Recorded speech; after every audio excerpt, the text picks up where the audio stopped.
जयपुर के जवाहर कला केंद्र में शुरू हुई चित्र प्रदर्शनी मेलोडी ऑफ कलर्स में डॉक्टर सुषमा महाजन की विशिष्ट जलरंग शैली नजर आ रही है। उन्होंने अपनी सृजनात्मकता के माध्यम से प्रकृति और मानवीय भावनाओं के विभिन्न पहलुओं को कैनवास पर उकेरने का सार्थक प्रयास किया है। डॉक्टर महाजन की पेंटिंग्स में प्रकाश और छाया का प्रयोग सूक्ष्मता के साथ किया गया है, जिससे इनकी रचनाएं सहज और प्रभावशाली प्रतीत होती हैं। डॉक्टर सुषमा से हमारे संवाददाता महेश दधीच ने विशेष बातचीत की। आइए देखते हैं ये बातचीत। जयपुर के जवाहर कला केंद्र की अलंकार आर्ट गैलरी में आज से मेलोडी ऑफ कलर्स एक एग्जीबिशन की शुरुआत हुई है। ये चित्रकारी पेशे से एक डॉक्टर सुषमा महाजन ने शुरुआत की है। किस तरह की ये कलाकारी है, कैसे उन्होंने चित्रण किया है और किस तरह के इसके पीछे भाव हैं, उनसे बात करते हैं। मैम, मेलोडी ऑफ कलर्स, सबसे पहले तो इसके बारे में आपने जो थीम दिया है उसको लेकर के जानना चाहेंगे। मेलोडी ऑफ कलर्स बेसिकली आप देखेंगे पूरी पेंटिंग कलरफुल है, तो जब आप इनको एक लय में देखते हैं तो आपको एक म्यूज़िक और एक सुर सुनाई देता है, तो इसलिए हमने इसका नाम रखा है मेलोडी ऑफ कलर्स, क्योंकि आपको कलर्स के थ्रू म्यूज़िकल वाला फील आएगा। तो हमारा जो थीम है that is including so many subject genres, लेकिन थीम एक है मेलोडी ऑफ कलर्स। कलर्स के साथ खेलेंगे। अलग अलग तरह के हम चित्र यहाँ पर देख रहे हैं। इनमें खास तौर पर आपने प्रकृति प्रेम को भी दर्शाया है, तो कई ऐसे जो धार्मिक चित्र हैं उनको भी आपने प्रदर्शित किया है। कौन सी थीम आपके मन में रही जब इनको आपने बनाने की शुरुआत की? कैसे ये यात्रा शुरू हुई? नहीं, मैं एक्चुअली स्टार्ट से सब कुछ करती आ रही हूँ, एनिमल्स, पोर्ट्रेट्स और आर्किटेक्चर, लेकिन टेम्पल आर्ट मैंने 23 में स्टार्ट किया था। और एक बार आप टेम्पल आर्ट करना स्टार्ट हो जाते हैं तो आप उसको रोक नहीं सकते, तो फिर वो मेरा फेवरेट जॉनर बन गया है।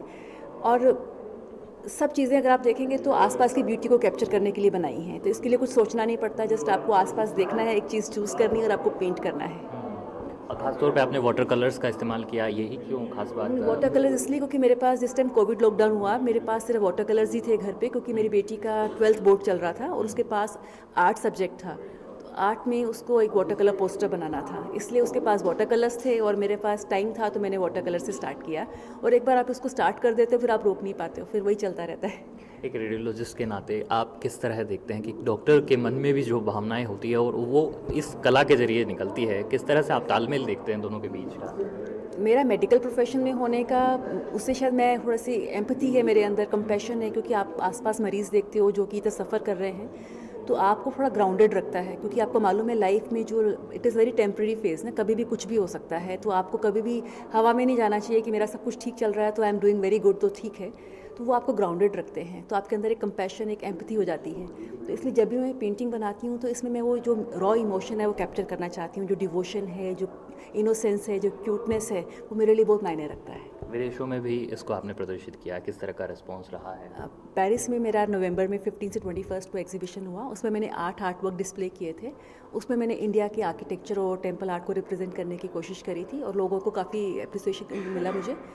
कंसिडरिंग कि मैं कई जॉनर्स करती हूँ, तो वो लोगों के लिए बड़ी हैरानी की बात थी, क्योंकि यूजुअली लोग एक चीज़ करते हैं उसी को आगे चलते रहते हैं। तो मैं कई चीज़ें करती हूँ, तो दे वर सरप्राइज कि आप इतने सारे जॉनर्स कैसे डील करते हैं। कई पेरिस से जुड़ी हुई तस्वीरें भी हम देख रहे हैं यहाँ पे, बिल्कुल। ये किस तरह से आप? मुझे लास्ट टाइम जवाहर कला केंद्र में जब मेरी एग्जीबिशन हुई थी, तो वहाँ पर उनके जो क्यूरेटर थे जो पेरिस में करते हैं, तो they came and saw my work. जनवरी में मेरी उन्होंने मुझे फिर इनविटेशन दिया कि इनकेस आप इंटरेस्टेड है तो पेरिस में आके करिए। आपका कौन सा फेवरेट सब्जेक्ट है? हेरिटेज पर आप काम करते हैं या नेचर पर आपको ज़्यादा मज़ा आता है? मैं जिस टाइम जो कर रही होती हूँ वो मेरा फेवरेट हो जाता है। जिस टाइम दूसरा करना स्टार्ट होती है वो मेरा फेवरेट हो जाता है, क्योंकि अगर कोई मेरा फेवरेट होता तो आप ज़्यादा उसको देखते, आप डिसाइड नहीं कर पाएंगे कि फेवरेट कौन सा है। क्योंकि सब अपने कलेक्शन में कितने पिक्चर्स अभी तक तैयार किए, कितने पेंटिंग्स मैंने एक्चुअली 100 तो होंगी पर मैंने काउंट नहीं किया, क्योंकि यहाँ जो प्रदर्शित यहाँ 64 है। मुझे भी लगता था मेरी लाइफ बिल्कुल सेटल्ड हूँ, मेरे बच्चे सेटल्ड हैं, लाइफ सब बिल्कुल परफेक्ट चल रही है, लेकिन अब 5 ईयर्स में मुझे लगता है कि कुछ मिसिंग होगा, तभी तो मेरे पास ये एक वर्ड होगा। तो जब तक आप अपने आप को एक्सप्लोर नहीं करोगे, आपको नहीं पता कि आप ऐसा कोई काम जो आपको इतनी खुशी दे कि आप उसको घंटों कर सकते हैं, बिना खाना खाए पिए कुछ भी कर सकते हैं। तो आपके पास अगर वो चीज़ है तो इट्स वेरी गुड, लेकिन अगर नहीं है तो प्लीज़ एक्सप्लोर करिए, क्योंकि आपको नहीं मालूम आपकी लाइफ में क्या क्या हो सकता है। क्योंकि मैंने जब देखा कि पेंटिंग जो है मेरी लाइफ का सबसे बेस्ट, जो एक कहते हैं ना मेडिटेशन की टाइप की चीज़ हो गई है, और मेरी लाइफ पूरी सुकून से भर दिया है। तो ढूंढना चाहिए, एक्सप्लोर करना चाहिए।